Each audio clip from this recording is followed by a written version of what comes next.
সমালোচনার পর কেউ যদি কামব্যাক করে নতুন করে তবে সে দারুণ সফল হয়।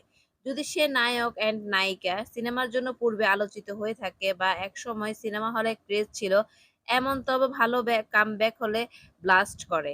এটা আমি বিশ্বাস করি। এই যে শাকিব খানকে নিয়ে এত ট্রল হলো, সমালোচনা হলো, মানুষ ধরেই নিয়েছিল তার কেরিয়ার এখানেই শেষ। কিন্তু সে ফিনিক্স পাখির মতো জ্বলে উঠল নতুন করে। প্রিয়তমা, রাজকুমার, তুফান, বরবাদের মাধ্যমে। বরং শাকিব খান সমালোচিত হওয়ার পরও দ্বিগুণ শক্তি নিয়ে ফিরে এসেছে। একটা বিশেষ শ্রেণীর মানুষের পছন্দের নায়ক থেকে শাকিব খান এখন সব শ্রেণীর মানুষের নায়কে পরিণত হয়েছে। বুবলির ক্ষেত্রেও তাই। বাংলাদেশের ফিল্ম ইন্ডাস্ট্রির সবচেয়ে সমালোচিত নায়িকা ছিল বুবলি।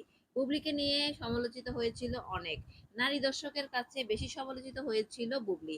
অনেকেই ভেবেছিল বুবলির পক্ষে এই ইন্ডাস্ট্রিতে টিকে থাকা অসম্ভব। সে হয়তো হারিয়ে যাবে, কিন্তু সে কামব্যাক করেছে। প্রহেলিকা, তালাশ, টান, দেয়ালের দেশ এর মতো চমৎকার সব সিনেমার মাধ্যমে। বুবলি এখন সবচেয়ে ব্যস্ততম ও চাহিদা সম্পন্ন নায়িকা।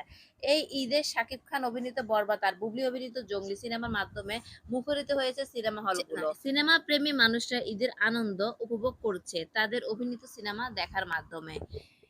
ডুবতে থাকা ফিল্ম ইন্ডাস্ট্রি আবারও চাঙ্গা হচ্ছে তাদের মাধ্যমে। আসলে যার যোগ্যতা থাকে তাকে যতই দাবিয়ে রাখার চেষ্টা করা হোক না কেন, সে তার আপন মহিমায় জ্বলে উঠবে। সাকিব বুবলি তার জ্বলন্ত উদাহরণ। চলচ্চিত্র জগতে এই দুই তারকার জন্য রইল অনেক শুভেচ্ছা। এই দুই তারকা হবে নক্ষত্রের মতন।